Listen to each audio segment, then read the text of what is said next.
कि सर्वे का काम पूरा हो चुका है और सर्वे टीम जो है वो वापसी जा रही है। आप अपने अपने घर चले आओ, अल्लाह और अल्लाह के रसूल के वास्ते।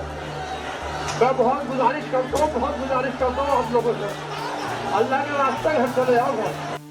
जितने भी आपराधिक गतिविधियां हैं वो करते आ रहे थे, लेकिन पिछले कुछ समय से पुलिस की सख्ती के कारण ये आपराधिक गतिविधियां संचालित नहीं कर पा रहे थे। इसके द्वारा यह भी बताया गया कि जो 24 तारीख को जो हिंसा है उसमें एक कोई वकील है जो कि बाहर से आते हैं और वो जगह जगह पे एप्लीकेशन डालते हैं।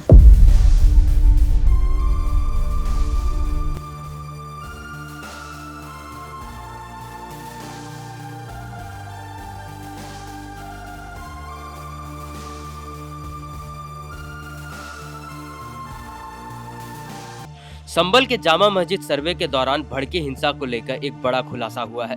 बता दें कि दुबई में बैठे बड़े हथियार सप्लायर और हवाला ऑपरेटर शारिक साठा ने संभल हिंसा में बड़ी भूमिका निभाई थी। यह खुलासा संभल पुलिस के हाथों गिरफ्तार गुलाम शाह ने किया है।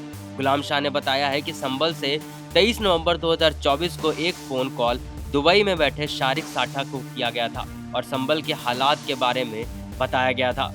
शारिक साठा के कई गुर्गे संभल में मौजूद थे। साठा ने अपने गुर्गों को हथियार सप्लाई करने को कहा था और कहा था कि सर्वे किसी भी हालात में नहीं होना चाहिए, साथ ही वकील को मार दो। बता दें कि शारिक साठा संभल का ही रहने वाला है और उस पर 50 से ज्यादा मामले दर्ज है। साठा दिल्ली से फर्जी पासपोर्ट बनवाकर दुबई फरार हो गया था। खुफिया एजेंसियों के मुताबिक शारिक साठा दाऊद इब्राहिम गैंग से जुड़ा हुआ है और संभल में हवाला के जरिए पैसे संदिग्ध तरीके से भेजता रहता है। पूछताछ में खुलासा हुआ है कि दुबई में बैठे मोस्ट वांटेड क्रिमिनल और दाऊद गैंग के बदमाश शारिक साठा के गुर्गों ने पुलिस और भीड़ पर गोलियां चलाई थी। गुर्गों की गोली से भीड़ में शामिल लोगों की मौत हो गई थी। वही वकील को मारकर आरोपी बड़ा दंगा करवाना चाहते थे। साथ ही भीड़ में शामिल लोगों को मारकर पुलिस को बदनाम करने की भी साजिश की गई थी ताकि दंगा भड़क जाए। जितने भी आपराधिक गतिविधियां हैं वो करते आ रहे थे, लेकिन पिछले कुछ समय से पुलिस की सख्ती के कारण ये आपराधिक गतिविधियां संचालित नहीं कर पा रहे थे। इसके द्वारा यह भी बताया गया कि जो 24 तारीख को जो हिंसा है उसमें एक कोई वकील है जो कि बाहर से आते हैं और वो जगह जगह पे एप्लीकेशन डालते हैं। इनके द्वारा ये निर्धारित किया गया, जब प्लानिंग में असले देने के समय उन्होंने उसको ब्रीफ किया गया था, उसका फोटो भी उनको बताया गया था कि ये इस तरीके का व्यक्ति है, धुलिये का है, उसको जामा मस्जिद के अंदर किसी भी सूरत में पहुंच के उस व्यक्ति को ख़त्म करना है। उससे देश भर के अंदर हिंसा फैलेगी और ये लोग जो हैं देश भर में, दुनिया भर में फेमस हो जाएंगे। इन्होंने इस बात को एडमिट भी किया है कि जो इनके द्वारा बताया गया है, जिसमें इन्होंने कि जो मस्जिद है ये करीबन 500 साल पहले इसने एडमिट किया कि 500 साल पहले मस्जिद बनी है और ये हमारे पूर्वज बाबर की निशानी है और इसका रक्षा करना हमारा धर्म है। और हमने ठान लिया था, हमारे नेताओं ने भी हमें बताया था कि किसी भी सूरत में सर्वे नहीं होने देना है और अगर जो भी व्यक्ति जो बीच में आता है, इन्होंने जब पुलिस द्वारा जिसमें stun grenade, chilli grenade, rubber pellets, rubber bullets और टीयर स्मोक की कई सारे जब एक साथ फायर किए गए थे उस धुएं की आड़ में और पूर्व में इन्हीं दंगाइयों द्वारा जब वो CCTV तोड़े गए थे उसका लाभ प्राप्त करते हुए इन्होंने अंधाधुंध फायरिंग की।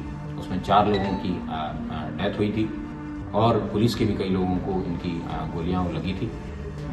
इन चारों लोगों की हत्या के मेन कंस्पिरेटर के रूप में गुलाम को पुलिस द्वारा गिरफ्तार किया गया है और गिरफ्तार करके आज इसको जेल भेजा जा रहा है। इसकी और मोबाइल में इसने काफ़ी सारा डेटा डिलीट किया है, लेकिन गोल्ड स्मगलिंग और इस तरीके की तमाम चीज़ें हैं उसकी लाभप्रद जानकारी पुलिस को प्राप्त हुई है।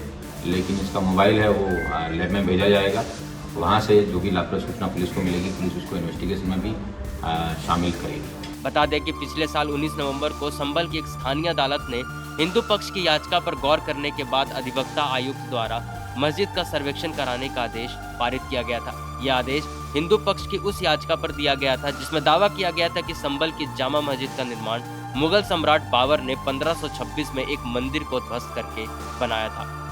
इसी मस्जिद के 24 नवंबर को दूसरे दौर के सर्वेक्षण के दौरान इसका विरोध कर रहे स्थानीय लोगों और पुलिस के बीच हिंसक झड़प हो गई थी, जिसमें 4 लोगों की मौत हो गई थी और 29 पुलिसकर्मी घायल हो गए थे।